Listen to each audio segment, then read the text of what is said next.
나이가 들면 사람들이 제일 두려워하는 것이 요즘은 치매입니다.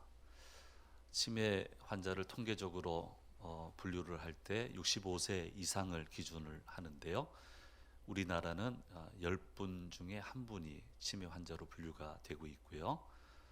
노인 대국이라고 불리우는 일본은 7분 중 한 분이 치매 환자라고 그렇게 보고가 되고 있습니다. 저도 가까이에서 치매 환자를 돌보고 했습니다마는 참 어렵습니다.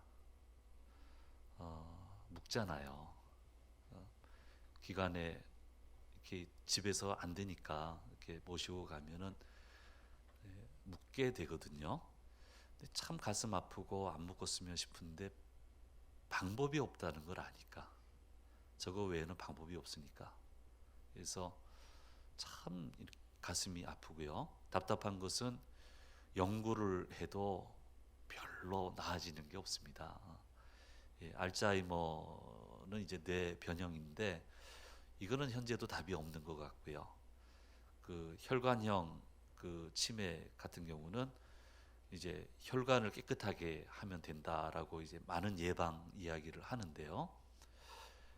근데 별로 진척이 안 돼요. 책을 읽어도 더 나은 모습이 보이질 않습니다.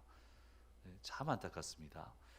그런데 근자에 프랑스의 체육학 교사였던 이브 지네스트라고 하는 분이 치매 환자를 돌보는데 혁신적인 방법을 하나 만들어 내었습니다. 그래서 이것을 프랑스에서 실행하고 또 주변의 나라들이 실행하면서 지금 아주 각광을 하고 있습니다. 그러니까 인간답게 케어하자는 거예요. 인간답게 묵지 말고.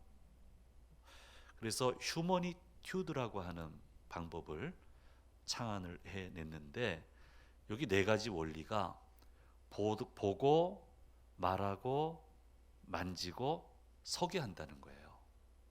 근데 치매 환자들을 이렇게 위에서 내려보잖아요.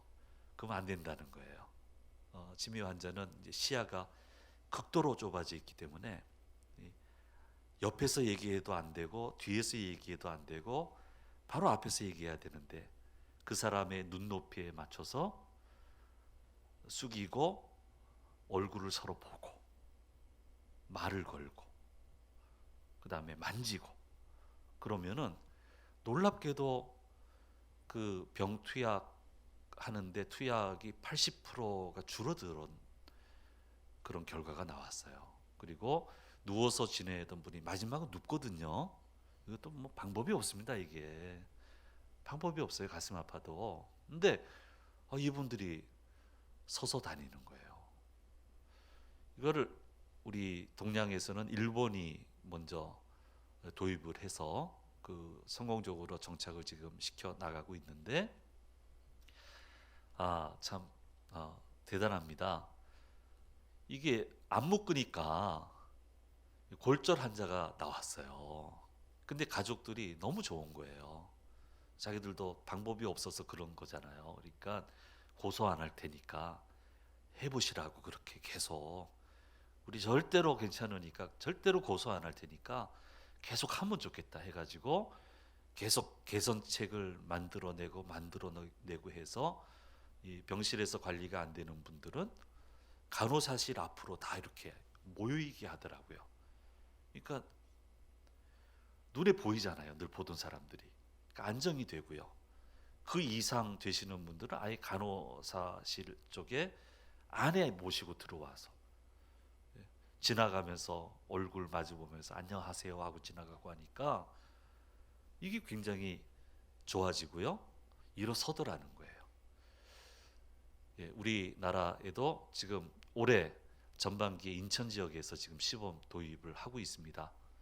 방영이 하나 됐는데 왜 제 방을 빼버렸는지 모르겠어요. 어쨌든 이유는 모르겠지만 좀 이게 성공하면 좋겠어요.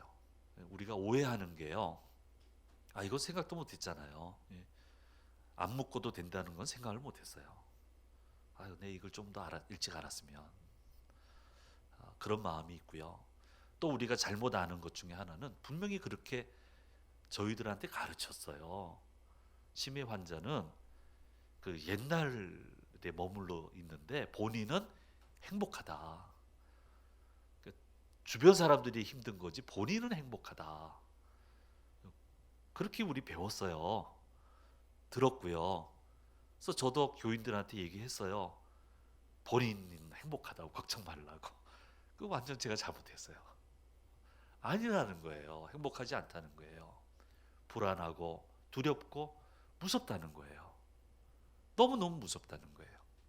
외국에 갔는데 아는 사람 하나 없고 그 나라 언어를 아무것도 모르고 가장 번화가에 서 있어 보라는 거예요. 그러면은 얼마나 무섭습니까? 얼마나 두렵습니까?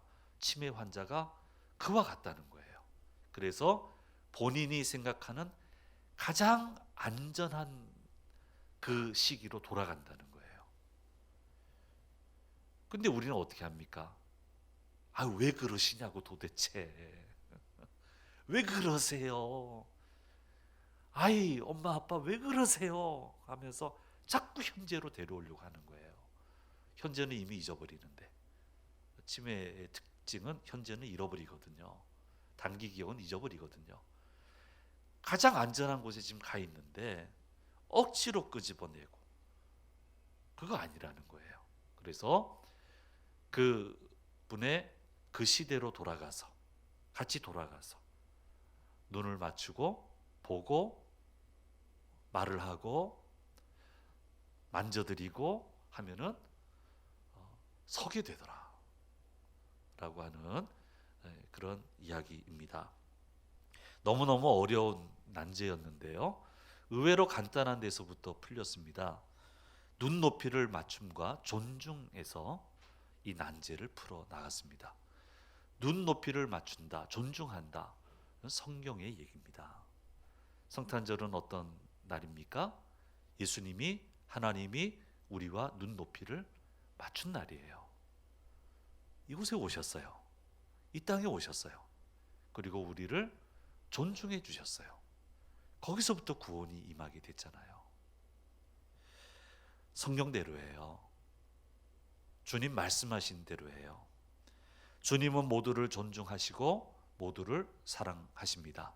여기에는 조건이 없습니다. 지위가 붙지 않고 물질도 붙지 않고 가지고 있는 환경도 붙지 않고 지식도 붙지 않습니다. 어떤 상황에 있든 간에 내가 잘 나가든 못 나가든 주님은 전혀 개의치 아니하시고 나를 사랑하시고 내 눈높이를 맞춰주시고 나를 존중해주고 계시는 것입니다. 우리는 이것을 믿어야 됩니다. 주님이 여러분을 사랑하십니까? 여러분을 존중하십니까? 그러면 모든 게 여기서부터 풀려나갈 수 있어요. 그 어려운 것을 여기서부터 풀어나가셨어요. 풀어냈어요.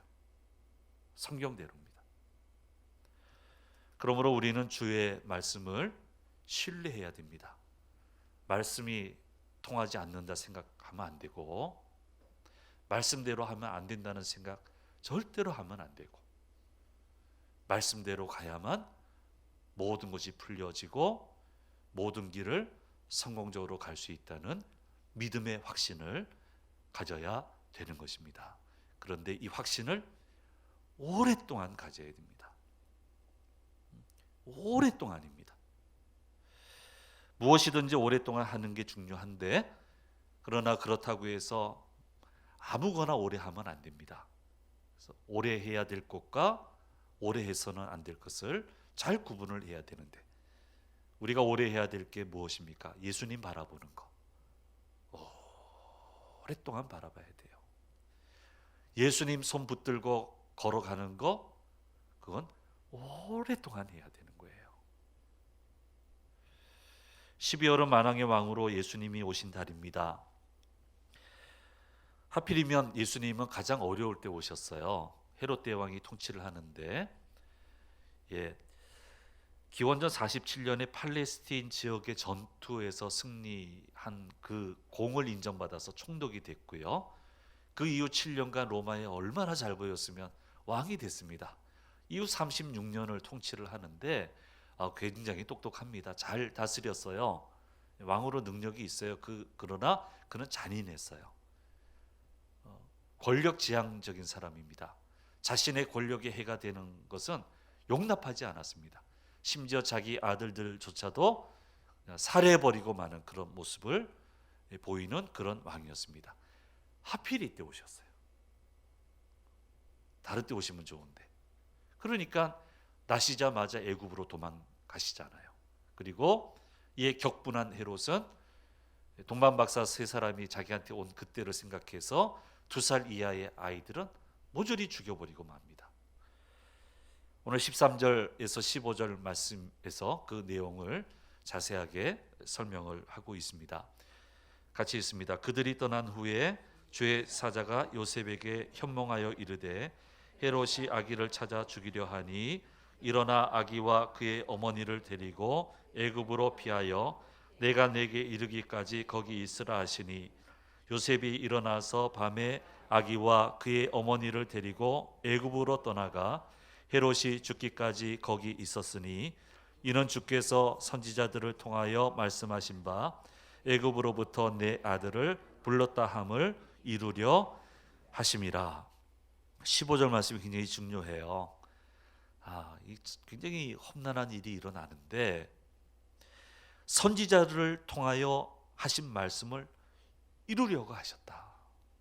하나님의 예언된 말씀을 차분히 남김없이 이루시기 위해서 이런 과정을 밟으셨다고 말씀하고 있습니다. 주님 왜 이 땅에 오셨습니까? 말씀대로 하나님이 운행하시고 말씀대로 역사하신다는 것을 분명하게 보여주기 위해서 이 땅에 오셨습니다. 악조건이죠. 예수님이 왕이라는 거 밝히면 안 돼요. 근데 다 밝혔잖아요. 당당하게 드러내셔요. 그럼 죽어야 되잖아요. 안 죽잖아요. 어떤 악조건에서도 말씀대로 된다는 것을 보여주시기 위해서 이런 열악한 환경 속에 주님은 이 땅에 오셨습니다. 그리고 왕으로서 받아야 될 경배를 다 받았습니다. 동방박사 세 사람이 황금 유향 모략을 가지고 와서 예수님 경배하고 천사가 노래하고 목자들을 보내서 아기를 보게 하고. 그래서 누가복음 2장 10절에서 12절 말씀에 이 장면을 이렇게 설명하고 있습니다. 같이 한번 읽어볼까요? 천사가 이르되 무서워 말라 보라 내가 온 백성에게 미칠 큰 기쁨의 소식을 너희에게 전하노라. 오늘날 다윗의 동네에 너희를 위하여 구주가 나셨으니 곧 그리스도 주시니라. 너희가 가서 강보에 싸서 구유에 누인 아기를 보리니 이것이 너희에게 표적이니라. 누가복음 2장 14절 말씀은 또 이렇게 얘기합니다. 지극히 높은 곳에서는 하나님께 영광이요 땅에서는 기뻐하심을 입은 사람들 중에 평화로다 말씀하고 있습니다. 말씀하시는 거예요. 그래서 희망을 잃지 마라. 말씀대로 이루신다. 세상에 마음 둘 곳이 없냐? 예수님께 마음을 두면 된다. 그러면 된다. 그러면 사람 구실할 수 있다. 그렇게 길을 인도하신다. 그 열악한 환경 속에 예수님 굳게 바라보고 말씀 붙들고 간 사람들 사람 구실했잖아요. 존중받지 못하는 식민지 백성, 존중받을 수 없는 지위, 환경. 근데 주님 오셔서 하나님은 너희를 사랑하신다. 나도 너희를 사랑한다. 내가 존중한다. 얼마나 마음이 따뜻해집니까? 그 존중받은 사람들이 얼마나 멋있게 인생을 살아갔습니까? 이것을 보여주시기 위해서. 열악한 환경도 많고 감당치 못할 환경도 많지만 마음 둘 곳이 없는 상황에 처하기도 하지만 오직 예수님께 마음을 두고 가면 아무 문제가 없다고 하는 것을 보여주시기 위해서 이 땅에 오신 것입니다. 그래서 주의 손을 붙들어야 되는데 오랫동안 붙들어야 됩니다. 손 놓으면 안 됩니다. 근데 거기에 방법이 있어요. 보조를 맞춰야 돼요. 주님보다 급하다고 빨리 가지도 말고 뒤처지지도 말고. 그럼 그 속도를 어떻게 맞추나요? 그러니까 평상시 예배 생활이 중요하죠. 보조를 맞춰야 돼요. 예수님도 하나님이 정하신 속도를 잘 맞추셨어요. 어린 시절을 보면은 메시아로서 역할을 하실 수 분명히 있으셨어요. 근데 기다리셨어요. 30여 년을. 아버지는 일찍 하나님 부름 받은 것으로 그렇게 저희가 이해를 하고 있고요. 가장의 역할을 했습니다. 3년 하는 거예요. 이거 갖고 못 되겠나. 근데 그걸로 해내셨어요. 예수님의 구역은요, 막 전 세계를 다니면서 구원의 복음을 선포하셨어야 될 것 같은데 예수님에게 정해진 구역은 이스라엘이에요. 나는 이스라엘에 잃어버린 자를 위하여 왔다. 다른 지역은 어쩌다 한번 필요에 의해서 잠깐 움직였을 뿐이지. 거기에 계셨어요. 저렇게 해서 되나 싶은데 주님의 방법대로, 주님이 정하신 방법대로 해서 온 인류를 구원하셨습니다. 밋밋해요. 예수님의 사역이. 뭐 병자 고치고 뭐 이런 건 괜찮은데, 뭐 먹이고 뭐 이런 거는 괜찮은데, 뭔가 좀 뭐 액션을 좀 취하셔야 될 것 같은데 아무것도 하지 않으세요. 그러니까 다 떠나가죠. 어떻게 이렇게 밋밋하게 하시나. 그런데 그 방법으로 모든 사람을 변화시키셨어요.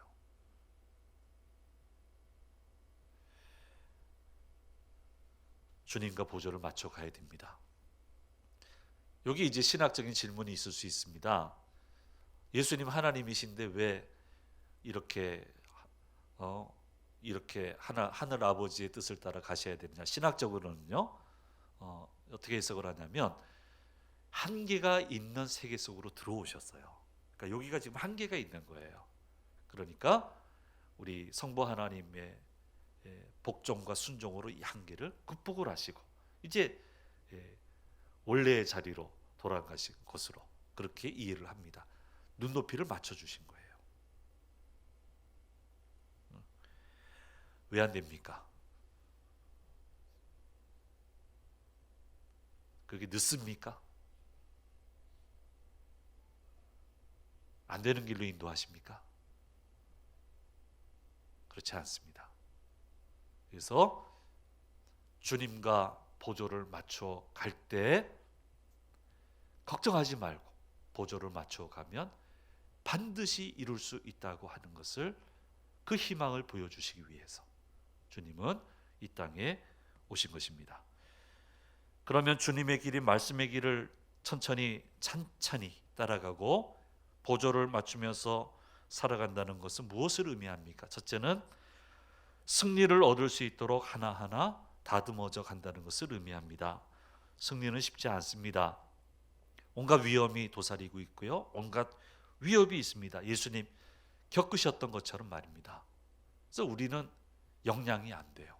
그래서 주님은 승리를 주시기 위해 먼저 하나 물어봐야 돼요. 주님과 함께하며 승리할 줄 믿습니까? 반드시 승리에게 풍성한 결실을 거두는 자리로 우리를 인도하심을 믿으십니까? 예, 이 믿음이 중요해요. 근데 승리를 거두려면 역량이 갖춰져야 되잖아요. 그래서 다듬으시는 거예요. 주님과 함께 간다는 것은 다듬으시는 거예요. 그래서 주님이 사랑하는 자를 부르시면 일단 다듬으시잖아요.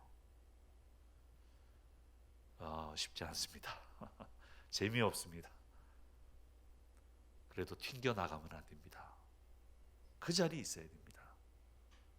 그리고 지금 해야 될 일을 해야만 합니다. 그 시기를 놓쳐서는 안 됩니다. 찬찬히 흔들림 없이 오랫동안 주의 손을 붙들고 따라가면 다듬는 시기를 다 지나고 역량을 갖추어서 마침내 승리를 거둘 수 있게 되는 것입니다. 2019년에 놀라운 뉴스 중에 하나는 토마스 쿡이라고 하는 여행사가 파산을 했다는 거예요. 이게 합병이 됐습니다. 중국계 회사하고.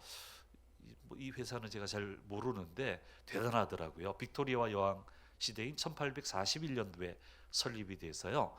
호텔 콘도가 전 세계 소유한 게 200개래요. 항공기도 100대를 가지고 있대요. 근데 파산했습니다. 그럼 여행 산업이 그럼 이 하강세로 갔느냐? 그렇지 않다는 거예요. 얼마나 급성장합니까 지금? 다만 트렌드가 변화된 거예요. 그걸 못 쫓아간 거예요. 다듬어져야 되는데 안 다듬어지고 고집 피우고 어떻게 되겠지? 어떻게 되겠지? 그렇지 않습니다. 그렇지 않습니다. 두 번째로, 그러면 다듬어진다는 것은 신앙적으로 어떤 의미가 있습니까? 해야만 하는 헌신과 희생을 기쁨으로 해야 된다는 것을 의미하는 것입니다. 마리아와 요셉은 예수님 맞이하고 양육하는데 쉽지 않은 희생과 헌신이 필요했습니다. 기쁨으로 했습니다. 동방박사 세 사람 오랫동안 거친 광야를 지나와야 됐고 사나운 짐승의 위협, 강도의 위협 아랑곳하지 않고 별이 인도하는 대로 기쁨으로 해냈습니다. 희생과 헌신입니다. 영광을 받습니다. 세례 요한의 인생은 그 자체가 희생과 헌신이었습니다. 해야만 되는 희생과 헌신. 기쁨으로 했더니 주의 길을 예비하는 영광을 얻을 수 있었습니다. 셋째로, 주님과 보조를 맞추는 데에도 원칙이 있습니다. 이상해요. 주님의 길을 따를 때는요, 한 1, 2m밖에 안 보여 있는 경우가 많더라고요. 그래서 저한테 물어보신다면 목사님은 잘 보이십니까? 저도 안 보여요. 방향은 알겠어요. 이렇게 답을 해요. 어느 방향인지는 알겠으나 1, 2m 눈앞의 것 외에는 안 보입니다. 그런데 방향이 맞으면 믿고 따라갑니다. 주님은 자신을 목자라 하셨고 우리를 양이라 했는데 양에 대해서는 이미 아시잖아요. 시야가 별로 보는 게 안 좋다는 거, 멀리 못 본다는 거. 뭐 혹자는 얘기하죠. 사나운 발톱도 없고 날카로운 이빨도 없고 공중을 나는 날개도 없고. 근데 양이 살아남아요. 목자에게 있으면 목자가 다 보잖아요. 그럼 됐지 뭐. 주님은 목자라 했습니다. 내가 다 보고 있다. 그냥 가자. 그냥 가자. 방향만 맞으면 가면 되죠. 괜히 고민하고 괜히 두려워하고 괜히 불안해하고 그렇게 하지 말라고. 하나님이 주신 세상 그렇게 살지 말라고. 그럼 기쁨이 없잖아요. 평화가 없잖아요. 그래서 참된 평화의 길을 주시기 위해서 주님은 이 땅에 오셨고 같이 가자고, 보조를 맞춰 가자고 말씀하고 있습니다. 예수님은 요셉과 마리아에게서 나셨습니다. 사실은 마리아가 낳죠. 처녀가 잉태했습니다. 돌에 맞아 죽을 일입니다. 앞길이 보이지 않습니다. 그러나 찬찬히 따라갔습니다. 애굽으로 도망을 쳤습니다. 어떻게 해야 될지 모르겠어요. 그러나 주님은 모든 것을 다듬어 나가셨어요. 이 아이가 이렇게 다 피할 길이 열리고 이런 일이 생기는구나. 이 아이 정말 잘 길러야 되겠다. 야, 어떻게 이렇게 자꾸 길이 열리나. 물결을 따라갔어요.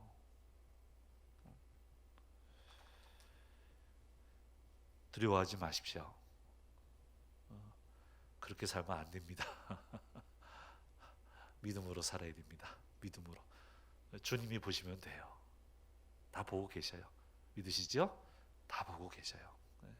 맞춰가면 돼요. 그래서 마지막으로 주님과 보조를 맞추는 것은 우리가 가져야 되는 원칙은 알겠습니다. 그러면 되는 거예요. 한번 따라서 하시죠. 알겠습니다. 다시 한 번 더 하겠습니다. 주님 알겠습니다. 예. 마리아는 당황했습니다. 어떻게 이런 일이 일어날 수 있습니까? 내가 남자를 모르는데. 걱정하지 마라 했더니 주의 계집종 이온이 말씀대로 이루어지이다. 알겠습니다 했어요. 아론과 모세는 같은 시기에 부름받아 같이 동력을 했습니다. 그런데 결정적인 순간에 아론은 변명했습니다. 변명했어요. 근데 모세는 알겠습니다 했습니다. 그게 인생을 갈랐습니다. 다윗과 사울은 왕권을 경쟁을 했는데 이 두 분의 차이는 뭐냐면 다윗은 알겠습니다 했습니다. 사울은 알겠습니다 한 게 없습니다. 처음 부름 받을 때 말고는 안 보여요. 반항하고 대들고 하지 말라는 거 하고 알겠습니다가 없어요. 거기서 인생이 갈렸어요. 그래서 주님은 말씀하시는 거예요. 알겠습니다 하면서 이렇게 가면 좋겠다. 오셔서 말씀하고 계시는 거예요. 주님이 오신 날은 승리의 날입니다. 승리가 시작된 날입니다. 그리고 이 주님과 함께 차분히 주의 길을 걸어가면 차분히 흔들리지 말고 그러면 주께서 무수히 많은 승리의 역사를 성경에 기록해 놓은 것처럼 우리에게도 반드시 승리가 주어질 줄로 믿습니다. 이 성탄절을 맞이해서 알겠습니다 주님, 알겠습니다 주님, 그렇게 주님을 만나는 우리 모든 성도들이 되시기를 간절히 소망합니다. 기도하겠습니다. 귀하신 주님, 이 땅에 오셔서 너무나도 놀라운 길을 열어주시고 평강의 길, 승리의 길을 저희에게 허락해 주셔서 감사합니다. 주의 손을 꼭 붙들고 오랫동안 붙들고 같이 발을 맞추며 보조를 맞추며 알겠습니다 고백하게 하여 주시고 그 고백 속에 숨겨져 있는 어마어마한 축복의 역사가 저희 가운데 임하도록 인도하여 주시옵소서. 주께서 함께해 주실 줄 믿고 우리 주 예수 그리스도의 이름으로 기도드립니다. 아멘.